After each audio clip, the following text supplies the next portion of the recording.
और एक बड़ी सुंदर अपना पूर्व चरित्र बताए। उन्होंने कहा कि भगवान कितने दयालु हैं। मैं पूर्व जन्म में एक दासी का पुत्र था।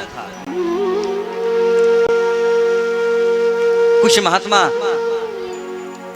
गण आए हुए थे, मेरी मैया उनकी सेवा में थी। मैं भी महात्माओं का कुछ न कुछ सेवा कर देता था। कभी पतल चला दिया, कभी उनकी जुठन खा लिया।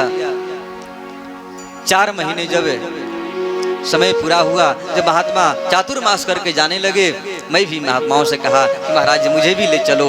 महात्माओं ने कहा बेटा नहीं, तुम मेरे साथ मत जाओ। लो ये ओम नमो भगवते वासुदेवाय इस मंत्र का जाप करते रहना, और जब तुम्हारी मैया संसार को छोड़कर चली जाएगी तब तुम एकांत में जाकर भगवान के भजन करना।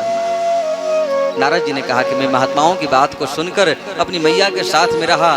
एक दिन की बात है, संध्या काल में मैया मेरी गाय दोहन करने पर्वतों की तरफ गई थी। बहुत घोर जंगल था।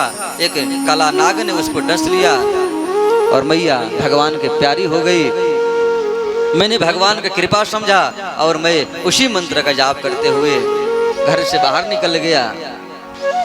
कुछ ही समय बाद भगवान के दिव्य छटा का दर्शन हुआ। फिर भगवान ने आकाशवाणी में कहा कि चिंता मत करो, एक दिन जरूर तुम कृपा के भागी बनोगे। और देखते ही देखते प्रलय हुआ। सारा संसार भगवान के ही मुख कमल में प्रवेशित हो गए। और जब पुनः जब सृष्टि की रचना हुई, वही में दासी पुत्र आज हमें नारद बनकर प्रकट हुआ। कितनी भगवान की कृपा है। इसलिए आप भगवान के गुणानुवाद कीजिए, क्योंकि एकमात्र भगवान ही ऐसे दयालु हैं जो आपकी समस्याओं को दूर कर सकते हैं। और मैं वही नारद बीणा लेकर उसी भगवान का दिन भर हमेशा गुणगान करते घूमता रहता हूँ।